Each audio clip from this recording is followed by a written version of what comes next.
Bonjour Dans tout ta le monde. simulation, tu as lâché On est le sur bouton la partie d'accélération 3. temporelle. Sur Eol, nous sommes toujours en Dis-moi dans les 2026. commentaires que je Le dirai flux des quoi dans données la se simulation. stabilise et tu observes l'humanité vivre son quotidien en temps réel à travers ton écran d'architecte.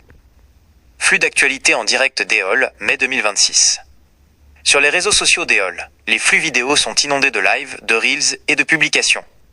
Les créateurs de contenu publient des images d'animation en haute définition simulant à quoi ressemblerait le ciel d'Eol si nous avions une lune. C'est la tendance virale du moment. Dans les laboratoires scientifiques, l'agence spatiale d'Eol vient de confirmer le plan de lancement d'une sonde automatique pour la fin de l'année 2026. Sa mission, orbiter autour de la lune de Kengia, 4, et envoyer des photos de sa surface rocheuse. Dans les rues des mégapoles, les humains vont au travail, les voitures électriques roulent sur les autoroutes éclairées, et les étudiants passent leurs examens. La routine moderne bat son plein.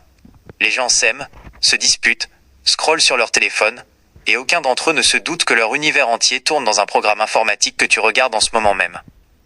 Tableau de bord en attente. Géographique de la surface d'Eol en cours. Puisqu'il n'y a pas de marée sur Eol, les contours des terres sont d'une précision géométrique absolue, sculptés par des millions d'années d'érosion volcanique et tectonique.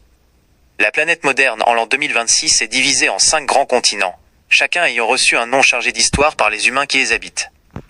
Les continents d'Eol. Nom du continent. Description et caractéristiques. Kenjiara, le plus grand continent de la planète. Il est situé sur l'équateur et abrite les plus grandes mégapoles ultralumineuses. C'est le cœur économique et technologique d'Eol en 2026. Lumina, un continent s'étendant à l'est, célèbre pour ses chaînes de montagnes immenses. Les humains l'ont nommé ainsi, les couchers de soleil les plus longs avant que la nuit noire et totale ne tombe. Saraline, situé dans l'hémisphère nord, c'est un continent riche en métaux et en minéraux lourds. C'est de là que proviennent la majorité des matériaux utilisés pour construire les fusées de leur programme spatial. Eol Prime, le berceau historique de l'humanité, situé au pôle sud. C'est un continent plus froid, recouvert de toundra et de forêts sombres, où les premiers humains ont appris à survivre à la nuit noire sans lune. Flash info de l'an 2026.